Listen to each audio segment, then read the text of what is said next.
Right. Now you just need to tell me how perfect that is, right? When I start it. And you would have Go done on. all these Tell incredible me. things at Tell me. different football clubs. What would you have said? Is that better? I don't know. I mean, I probably, I mean, it's hard, it's easy to say I wouldn't have believed it, but I Does that did, sound you better? know, when I was younger, I made a decision to leave school at 18. And the reason I wanted to leave school at 18 is that I'd just spent a lot of my childhood going to boarding school. And when you go to boarding school, Let me know. That's better. Brilliant. Okay, brilliant. Yeah, she went to boarding school. She went to Salcombe Prep School and nursery because her dad was a multimillionaire, and then Aldenham School. The fees are so big in Aldenham School that that they don't even publish them. Costs you about £3 to get an interview. All right. So yeah, she had it very tough. She had it very tough. When they told you what to do, you had to do what they said. Blah blah blah blah blah blah. you get up when you're told, you go to bed when you're told, you eat what you're It's told, literally the only time you in wear her what you're life told. You spend your she's whole done as she's life told. doing what you're told. And by 18, I'd had enough of being told what to do. And I wanted some Yeah, control over my life. I wanted to say what I wanted to do and when I but wanted to maybe do it and just how I tone it wanted down a to do bit. it. And the one thing I realised that one of my ambitions for myself Better. in my life was independence. But I really understood that you only have Independence. your independence if you have your own money. If you don't have your own money, you don't have your But the thing is, Karen, you were born into money. Your dad had loads of it. That's how you ended up in the school you were in, independence. and that's So how I you ended chose up to getting leave a school job at with 18 Saatchi so I and could go Saatchi out and and get a Saatchi. job because I thought even before you work for yourself, you almost always An apprenticeship at Saatchi and Saatchi. Nothing to do with her dad at all. I can't say it was, but maybe it was. Seems a bit of a coincidence, doesn't it? work for someone else. And I wanted to get on that journey for my independence. So I didn't have any great aspirations of what I would do with my life. I never had a calling, like I didn't want to be a doctor or a lawyer or a No, it'd be teacher. too much I, like I hard work, wanted to not get enough money. on. And I always say that at 18, I sort of worked out what my core values were. And core values are the things that make you who you are. They are That's the thing, Sharky. Everyone gets told to do what to do in life, but since then, she never has. She's told other people what to do, which is why people class her as ferocious and everything else. Because if you go into a negotiation with someone and they're holding all of the power, even for the stadium, she was holding all of the power because West Ham were literally the only option available to the government at the time. You know, not exactly a tough negotiation when it's one party, is it? are your personality traits that lead you to make the decisions for yourself Jason, if I've got to go for it, you've got to go for it. That's my opinion. that you make. And I knew at 18 that I was ambitious. I was fiercely ambitious. Fiercely. I wanted what I wanted out of life and I wouldn't settle for anything less. And lots of people are frightened to say they're ambitious because we tend to think that ambitious people are ruthless people, but they're not. They're just people who know what they want and they want to go out into the world Oh, and make it shut happen. the fuck And I up. was fiercely determined. I Fiercely wanted to live determined with a full sackload life of and I wanted money to behind take you. every opportunity coming my way. And the third thing is I had my integrity. No, she didn't go and work at Tesco's Black Country because her daddy had loads of money. She'd been to 2 private schools, exclusive private schools, moaned about being told to get up and eat at dinner on time when a lot of kids who couldn't afford anything were going hungry. She wasn't going hungry. Then she went into an apprenticeship with Saatchi and Saatchi. You know, one of those apprenticeships which is probably not paid, right? But only rich people could afford to do them. Yeah, that kind of apprenticeship. I thought that values and trust and Oh, purpose piss was off. really very important. What So a load on of with old those crap. things, I went out and I got a job and I was ambitious. I worked hard. I was always the first in and the last out. And I really feel that, you know, they say you only live once, but I think if you live it right, once is probably enough. And I Certainly saw enough this for thing in the you. paper the other day, and it was this quote, and it sort of really sent a chill down my spine. Is there a bucket And here? it said the Fuck definition of me. hell. And it said the definition of hell Is is you that on being your last day on chairwoman? earth, the person you could have been will meet the person you are. And that to Yeah, they'd be me fucking is if you've horrified, led a Karen, to life see full you. of missed opportunities, if you haven't pushed yourself to see how far you can go, if you How haven't full of tried herself? things How to see full if of you're good herself at is them, she, this if you woman? haven't She taken loves every herself. opportunity, you could miss out on I the love life that me. you Who could the fuck have. do you love? So I really at 18 decided I would go out and try and get the life that I wanted and push myself and see Yeah, what I with was no good help at at and what all, I could eh? achieve Yeah. and be ambitious. She went from Saatchi and Saatchi to LBC, where she sold advertising. Suddenly one day, a Mr. Sullivan called up to buy some advertising from LBC for his newspaper, the Daily Sport. He was so impressed by her kind of the way she literally promised something she weren't allowed to promise, which is something she's carried on doing all through her life. He was so impressed by that he then spent £2.5 million on advertising with a young account executive. Because as we know, David Sullivan's always been good at spotting young talent, hasn't he? As we know. Do you look back and think? Do you have any regrets on what you did, or are you quite Jack. Do you see everything now and say, look, when you talk Jack. about that person you could have been, do you see Jack. that as you, or do you ever think, I maybe could have taken a different path? Yeah, I do. But I don't regret anything. I don't think, I could have done better, so much or I money. could have done this differently. The I size of think the life diamond. is full of obstacles, and a successful life is how you overcome those obstacles, how you move with forward. enough money, you can remove those obstacles, Karren. You can absolutely remove those obstacles and charge full. But that's the same as working to remove the obstacles. I mean, isn't it? I think you probably know this, Jack. I'm the kind of person, I never hear no. If someone says no to me, I don't hear it. I hear find another way to get what you want. So I'm always solution driven, finding ways people in to the chat. overcome problems, resolve conflicts, Hands up people in the chat who managed to live their whole fucking life without taking no for an answer. Yeah, that's a... move forward, get the best out of any situation. So that's sort of how I live my life. I think that brings us on almost perfectly to Birmingham. Could you go into detail on how that sort of came about? And Well, David Sullivan had spotted her obvious talent and spent a load of money on her advertising space. So she was now a superstar of LBC advertising. And he thought, I know what I'd do with that young talent. Oh, no. She actually called him up and said, hey, I've seen Birmingham City for sale in the Financial Times. Can you buy it for me? And he said, yeah, all right then. how Nothing I in suppose it you at sort all. of pitched it Stop to those Dad, thoughts. and how everything sort of came around there. That was your first role in football, wasn't it, Birmingham City? Yeah, it was. I saw a little advert in the Financial Times, very simple advert, and it said football club for sale. I thought that's very interesting. Kent Hammers. I wonder if she vetted the questions first. You can bloody guarantee she did. She's almost written these questions. You know what this is like? These questions are like the questions that they asked on that survey to ask if West Ham So I phoned fans up, I got the wanted to move details, to a new and I stadium. went to your dad. I said, there's this football club for sale. You buy it and I'll run it. Yeah. He said, oh, Karren, he said, I don't know. He said, football's very male-dominated. You'll have to be twice as good as the men to be thought as is even only half as Oh good. my! I said, well, luckily fucking that's not God. difficult. It was So he Birmingham said, City, go on then, we'll Karren, give it a go. not Man And United. literally that was on the Friday, and on the Monday we owned a football club that was in administration. And I remember that there was a press conference to announce that I was taking over. And I was 23 years old, desperate to look at least 25. So I turned up in a sort of power suit, shoulder pads, earrings, and this really serious presentation of all these things I was going to do with this football club. And I did this presentation to the press, and you know, at the end, I said, any questions? A little hand went up, and I said, yes, yes, sir. And he said, yeah, good presentation, but what are your vital statistics? Because they weren't interested in what I was going to do with the She football weren't club. They working were at the sport interested yet, was she? in the fact that I was a woman and a young woman. And I said to him, look, I know it's difficult for you to think of a woman and a young woman coming here to run this football club. I said, but trust me, when you come back in 10 years' time, we're going to set the standards that others will follow. That's the funny thing. That's the funny thing. She's worked for David Sullivan at the Sport. She's come across here and worked with David Sullivan while he's running his pool empire, and she makes out she's a fighter for women's rights. Dear God. That was very dramatic. I flicked my very big hair, and as I walked past So she off the used stage past her this sexuality. journalist, he said to me, Yeah. well, you haven't got a you have got great big and it's true, I don't have a I know a few. We may get onto that.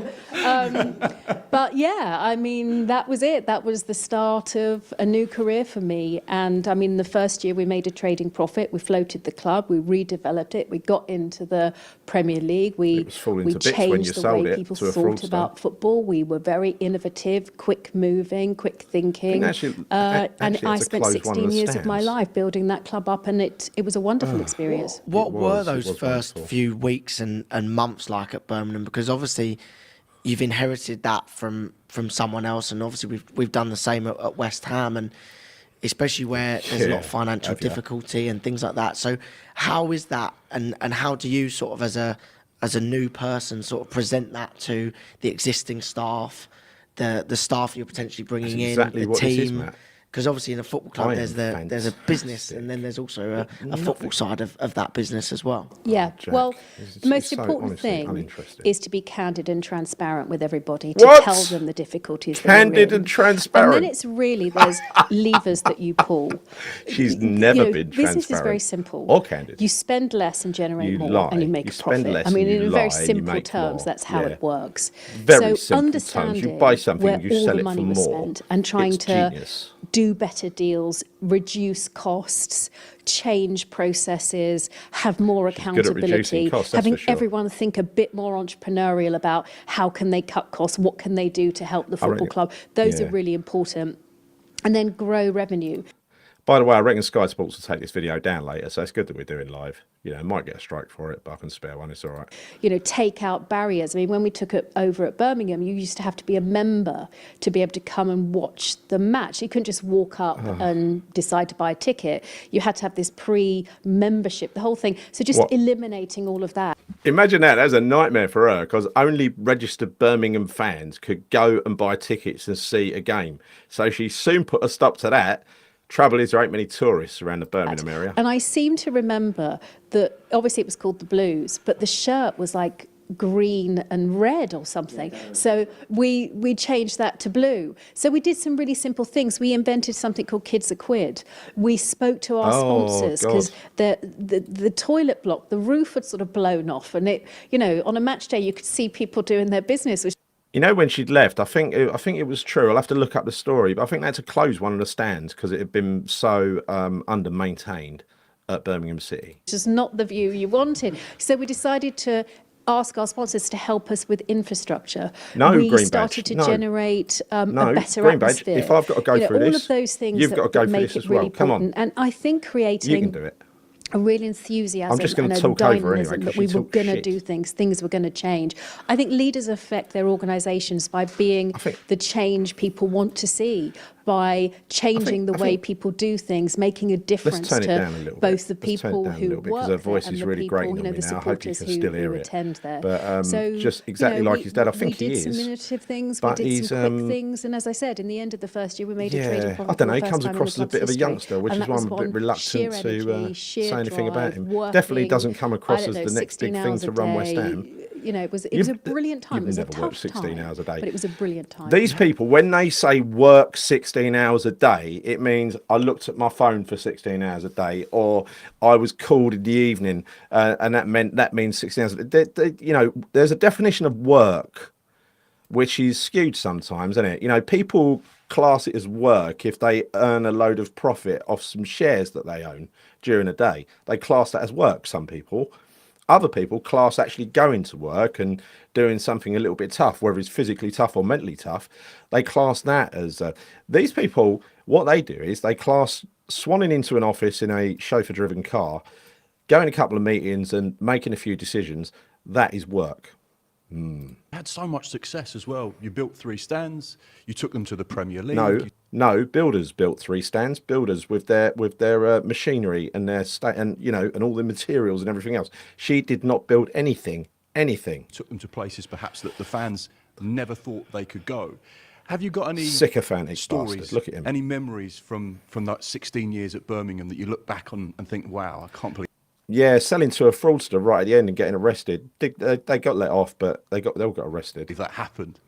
Well, so many. I mean, when we took over the club and we bought it, someone then told us, "Oh, by the way, you got to go all seater." It's so we didn't funny. even know that we bought a club that had a lot of standing areas. So we then had to find the money to create the stands. I mean, there were so many things. It's hard to pick out one thing. There were so I mean, many working with Barry achievements. Fry was an experience never to be forgotten, and he remains a good friend. But you'd sort of be in a negotiation with with a footballer, and you say, "Oh, don't take that. She'll give you more than that. She's told me." I mean, it was like a comedy, Colin? comedy of errors. Come Barry on, on last like I week. said to Yeah, Green but Badge just now. interestingly We've enough, got to go when through he this. took She's over going to get onto Peterborough, he West was on Ham the in a phone minute. to me Shall I just 3 forward it to times get a to the day West saying, Ham "Oh my bit? God, this is 'Cause so this is hard. just a What do bit I do much, here? innit? What do I do?" West Ham. I mean, they loved Birmingham. They were very proud to be the owners of Birmingham, we're on and the they had West a great Ham bit time now. there. This should wind But you West up. Ham was their boyhood club. No, it And wasn't. that It was wasn't. always It was Gold's boyhood club. It was not Sullivan's boyhood club. You liar. It comes from Cardiff. lifelong ambition. And it, again, was in administration or on the verge of Yeah, administration. it wasn't in because the administration. It wasn't in administration. It was in danger of going into administration. Atlantic banks that owned it had gone into administration. Exactly. So Well, glad you I framed had that to go correctly in and the end. pitch our bid to buy it to Rothschilds. Your dad came with me, and I did our pitch of all the things we'd done at Birmingham, and we won. There was a number of interested parties, and we won it, and we got it, and I was really proud for them. I said, "Look, I'll come in, I'll help you." And I'll you've been there sort it ever since out, on a and then million quid plus a year. I've done 16 years. I'm Fantastic. going to move on. And I stayed. And I stayed because I realised it was a really special Oh, place. thank God you and the stayed. one You're thing amazing. that I knew that would make a hugest difference to this football club was coming here. Yeah, And yeah, this you'd was an ruin it opportunity properly. of This is having- how to ruin it properly. Move us to a fucking athletic stadium from a stadium that we actually loved, even when the football was a bit crap, which it was a lot of the time.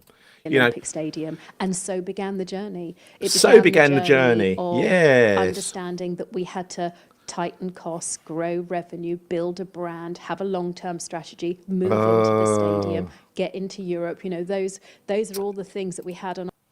incidentally, getting into Europe was never in the plan. If you look back at it, what happened there, we know it was a COVID-inspired European qualification that led to another European qualification, and the win led to the third European qualification.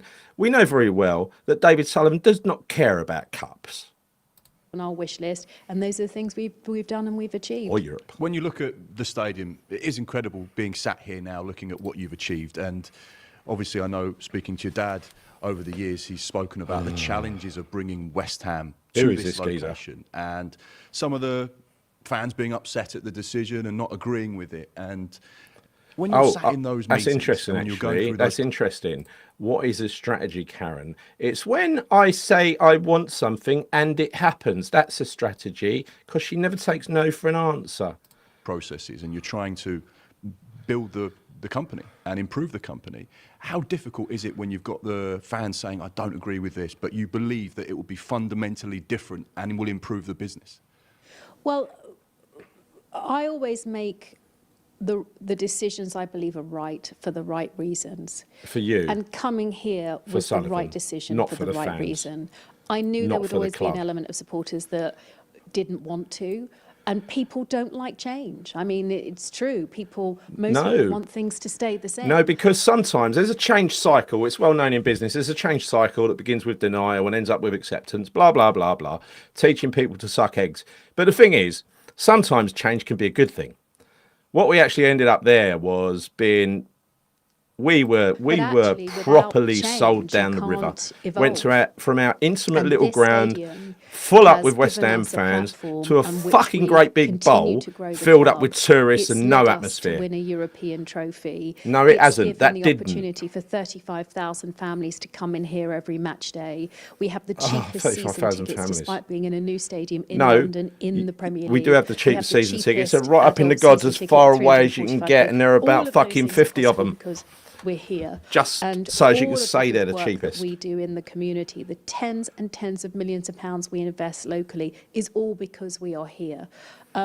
So I think you have to try and bring people on the journey with you. We tried really very hard. Lots of people are now used to the stadium. You get into new habits. No, you find we're not, new Karren. We're not friends, used you to find it. New routes. You're trying to getting price here, us new out of places it, to drink in, Karren. and everything is calm. What about the People, I think, are concessions, now Karren? beginning to realise Wonder that if he'll it's ask not about stadiums concessions. that What do you reckon? create You atmospheres. reckon it's supporters. Skyman's going to ask And they've about had some brilliant nights here, concessions? and long may it continue. There's more One atmosphere in question a I'd like bowl to of ask cereal. is, Well said. I was Stu, obviously not very Stu. young during that process, but we obviously had to fight against Spurs and Leyton Orient You know to what? get I here. always thought this What would was be that a bad process like? idea. And By the way, how did that process? By the way, there was no competition to get here. There was a kind of competition in the media at the start because Barry Hearn, who soon pulled out of it. The only ones that were left in the end was Spurs, and that was pretty much a handshake decision that they were going to stay in because they just wanted planning permission for their new stadium. So it ended up with one bidder, and it's put down as a bit of genius by her. Process work, because we won it a few times, didn't we? And it'd be good if you could, because you obviously AFC heavily West involved Ham. in that I could process. go for that, I could go for that. And what was that process like? Well, as you said, it was long. And it takes a as you long say, we time won it a to few times and then we didn't work win it. It was out a the bit con, like doesn't getting it? jilted at the altar. We sort of made it all the way to the front and then sort of stood up. But it's at those times you have to show your real test of I character. don't think Colin is ever because a gonna lot happen. of people would have given up. It was tough. And she never says but no for an answer. She said that earlier, so it's a test we of character. battened down the hatches. We carried on Battened with it. them We down. knew it was important. Cliche. Any more We cliches? knew our bid was the best, and it was always the best. only, not the And there were best. 5 criteria that they marked it against, and Yeah. we won. Was it a in bid? all 5 criteria Yeah. against all of the other clubs that Yeah. wanted it. All of the other clubs. There were no other clubs that And wanted it. That we was at delivered the start, legacy. not at the park end. Wouldn't be as vibrant. The area wouldn't be as vibrant. So it was a long process. It wasn't an easy process. I mean, Spurs came in, I think, on the 2nd or 3rd round. Yeah, and because were Daniel quite Levy wanted quickly planning permission. dismissed Because Daniel Levy. they didn't want to keep the legacy. They didn't want athletics. They wanted to Very, knock very it close down. to this lot they are, But Daniel we Levy. knew that all of the things that had been promised that this stadium would deliver would only be delivered with us here. Well, I'll tell you We what. knew What's that? that we well, could no, fill Karren, it. no, Karren, no, Karren, no, Karren. We could have quite easily got into Europe the first time. Someone's trying to call me. We could have quite easily got into Europe. Easily got into Europe. We did get into Europe in the last season at the Boleyn, right? The last season at the Boleyn, but it should have been the Champions League if only you spent some money. But what's actually happened is, let's get it right, which it's just normal services resumed. COVID came along and delivered Europe and eventually delivered a trophy after a couple of years. But that wasn't by design. That wasn't by That design. we could generate the revenues it needed to survive, that it had a focus. Sorry, Tony. And all of those things we've delivered. Obviously, every decision you take is about what do the fans want, what's right for the business, how can I improve this for everyone, Yeah, not we do. just Anti-football. the purse strings. There's been so many highlights at West Ham, but clearly winning European silverware. Would that go down as being your greatest they're gonna moment take- in football with it's the such an 30 plus years you've been achievement. operating and running the business? We kept David Moyes there to 100%. keep us up. I mean, I cannot tell And with you the greatest what team that night in was the like. tournament. And Jack can't either because he was drunk the whole night. yeah, I was with him. He was very drunk. Were you leading him astray? Definitely not. I can't take this. Sorry, let's I go was on forward. that bus, obviously going Can't through take that London, bit. and I can't take you were that bit. seeing like And I a- can't take a this bit 6-year-old. about Wanted them to drinking in the is to get adulation. every player playing to Can't their best take it. potential, to get every player improving, to have clear communication, Ings. to have great morale. And we made a change, and Graham has come in and had an instant impact in the way that we play, the energy, Oh, the she's ruining Graham Potter for me organisation. now. He's really clear on things that are I'll important tell you to what. us. I'll tell you what. and I think to can't our hear supporters her. at the I can't clubs. listen to her talk about So Graham it's Potter. not funded by the government. Because it's it just is gonna coming ruin from the Graham Potter clubs. for me. We haven't actually been told what the cost of the regulator will be. We do know it's Oh, got she's going on 38 about the people in it regulator now. already The at government moment, regulator and it hasn't even. that she doesn't want to happen. So to my mind, that means fucking get behind the government regulator. That's what I say. You know what she said? I read it out in a show the other week. What she said in the House of Lords. One of the only times she's bothered standing up in the House of Lords because it's to do with her personally. She said, season ticket holders are the lifeblood of the football club. The disingenuous bastard who's sitting on concessions at the moment because Hamish United they're waiting for a decision. I don't think they've given this. They've been waiting for weeks.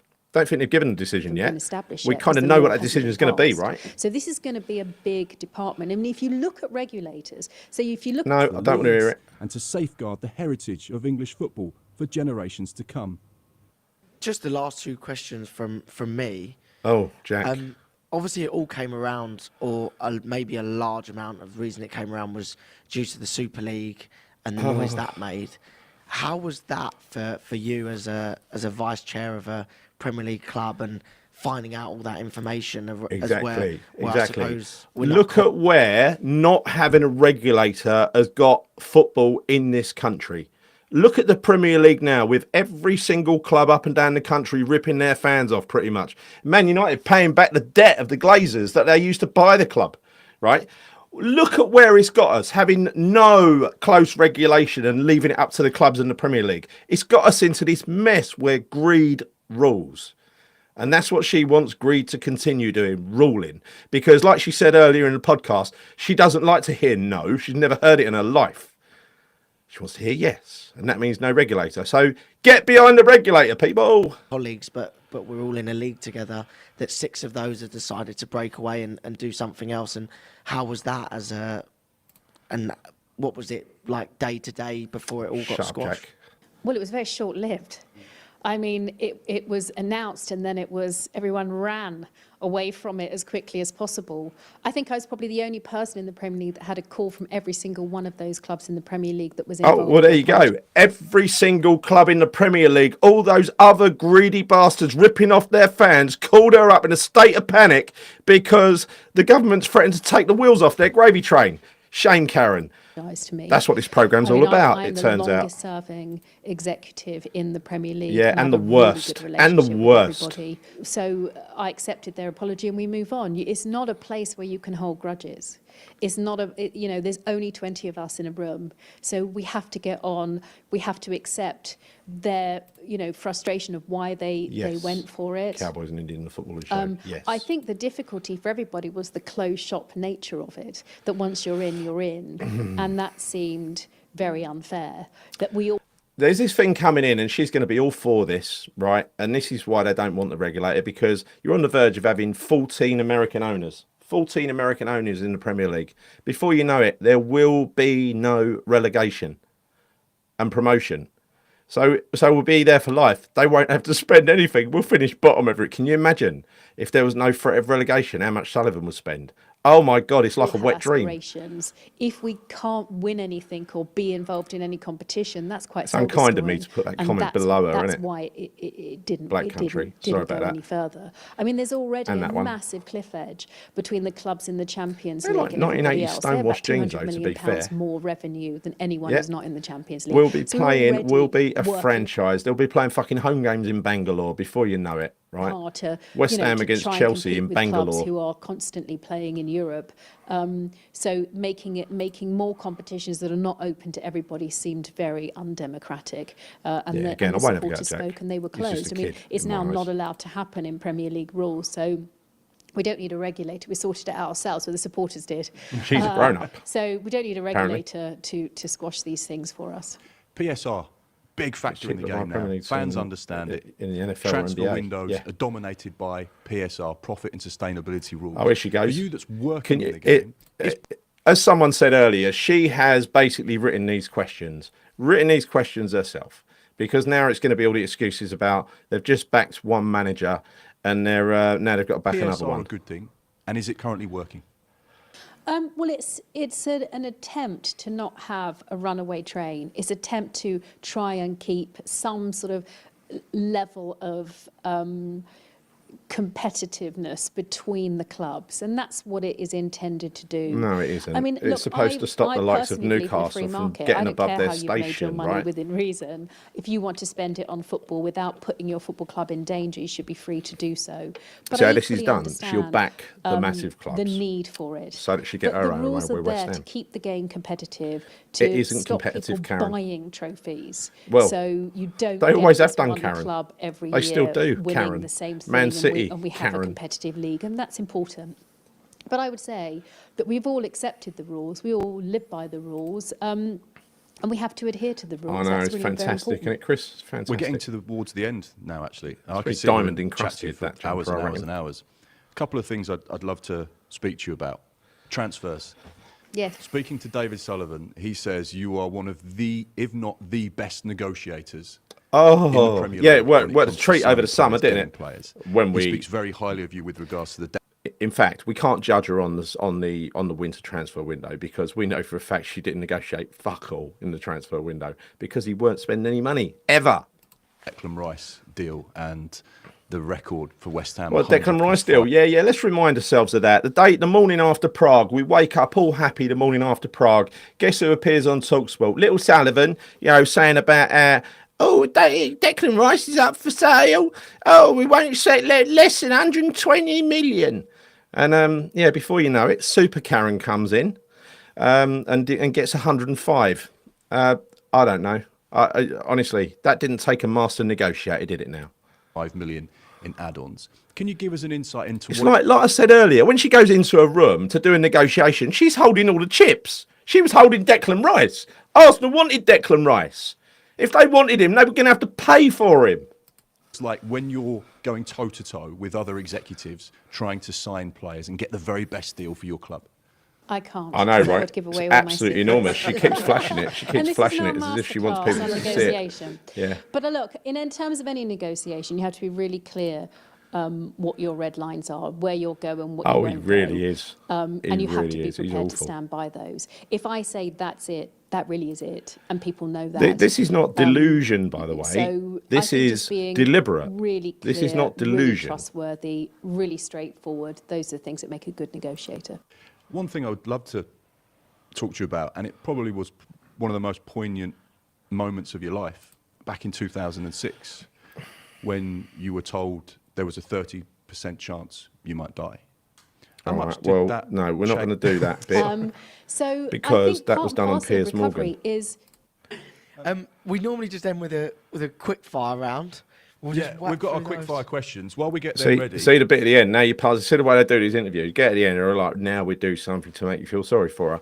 We've all heard the story. It was years ago. It was on Piers Morgan for about an hour.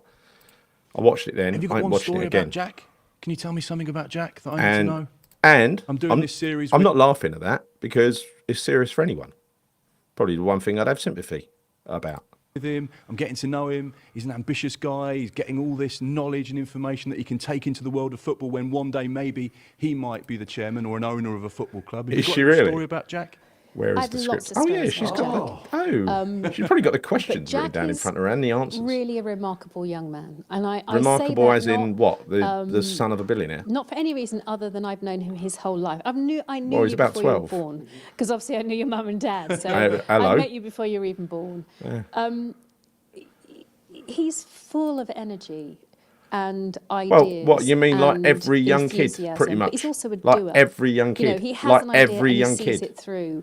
Oh. And that is a remarkable quality for a young man. He understands the importance of how can we deliver Oh, more sorry, lights, sorry, more I'm getting in flustered and now. around West Ham, the more involved. I'm getting flustered now. Now, let me qualify that. She said earlier, I never took no for an answer. If you want something in life, you've got to take it. Well, it helps if you're backed up with a load of money. Same applies to Jack. He was given the women's team to play with. Never made a profit out of it or anything like that, but he was given it to play with. Apparently worked in every department in the club. Yeah, because everyone's going to treat him like a normal co-employee, a normal peer of theirs, aren't they, when they know he's the chairman's son. It is not the same. Why pretend it's the same? To be the son of a billionaire with unlimited wealth, and it doesn't matter if you fail or not, or less that you upset a few Because obviously I people. knew your mum and dad, so Right. I met you before you were even born. What has football taught you? Let's go past that bit. I think it's about being part of a global Well, community. he definitely with is, a but sort that of ain't his fault. universal language. But don't make out he's something It's special, taught 'cause he me ain't. that it's possible to break glass ceilings, in fact, smash them. It's I taught don't break me through the glass value of ceilings. I community and smash purpose. through them. Did you ever have a role model? Well, look, I'm so old that was a Yeah. term never used. Mentor, role model, did. work-life balance. They weren't around when I was starting. So no, probably not. A, Work-life not a balance role weren't model as around such. where I was starting, What's so the one therefore thing- I've got the right to work people to death for minimum wage now, which is what she's saying. And green badge, point taken. She's going off now. She's going off. I've definitely seen enough of this crap. Hang on a minute. Let's get her off. How do I get her off? Come on. Don't muck around with me. Restream. Right. Stop sharing. Right. There we go. There we go. Right. I won't say I hope you enjoyed that, because I know you didn't. I know you didn't enjoy it. I know you found it as infuriating as I did. And that explains why Gio was infuriated earlier, because he must have sat through it like I did, maybe on his own. I honestly felt like smashing my phone up earlier when I watched it by myself. It was awful. It was bloody awful. It's cliche city. It is, I did everything by myself. It is, I am special. Look what I did. I did this. I did that. I did that. Oh no, fantastic. I'm a spokesman for women. She's like women's business person of the year or something. She's not a self-made woman. I think when you look at, perhaps, I think probably, off of like Dragon's Den, I think Deborah Median, the one on Dragon's Den, I think she's a self-made woman. Why didn't? Well, maybe she has got businesswoman of the year or something like that. But yeah, Brady isn't. Brady's had a lot of leg ups in her career, and I'm sure she's worked very hard at all the different jobs that she's got, and blah blah blah blah blah blah blah. But it's getting those chances in the first place. How do you get an apprentice job at Saatchi and Saatchi with no degree? It's a strange one, isn't it?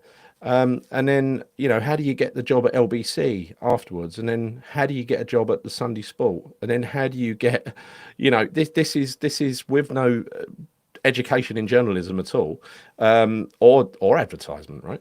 It's just gone into selling advertising space. And we know that, her dad used to buy advertising space from none other than David Sullivan. So it's all you scratch my back, I'll scratch yours, in my opinion. It's a little bit grim, and this just sickens me that these people who still, even after all these years and everything they know, have still not got a single ounce of empathy with the fans. Not an ounce. And they're setting about trying to rinse us for every penny they can take. And that to them is good business, because we're just the little people. And they're the big people because they're the clever ones, because they got given all the money. Right, all the money and the right to make all the decisions. That was they're definitely the bright ones, that's for sure. Yeah, they don't understand football. They don't understand loyalty. They don't know what it's about, what it's really about to love a football club, do they? In any way, shape, or form. So, fuck them. Who cares? One day they'll be gone. I don't know if I'll still be here, sort of waiting for them to leave. But yeah, who knows? Who knows? But one thing's for sure, that was one hell of a putting shows out like that and putting young Jack out as the inside the boardroom rep of West Ham United. All this stuff just ain't funny, It just ain't funny. This is sickening and nauseating. And I think it can only be done for one reason, and that's just to wind up the likes of you and me, the kind of the legacy fans, as they call us. The ones that they can't make enough money out of now, so they want to invite tourists who don't support the club to watch instead, because they don't care who sits in the seats as long as they can charge someone a fortune to sit in the seat. And that's about the size of it, I'm afraid. Anyway, look, that's the misery over. Sorry to put you through that, but if I had to go through it, you had to go through it. If you're around tomorrow night at 8 o'clock, please join me. We've got a special show. Do you remember when football was good? We're going to do news and all that other stuff and talk about Paqueta's injury and blah, blah, blah, blah. But we're going to do a little bit of a special episode after that. So I hope you join me. See you soon. Come on, you ones.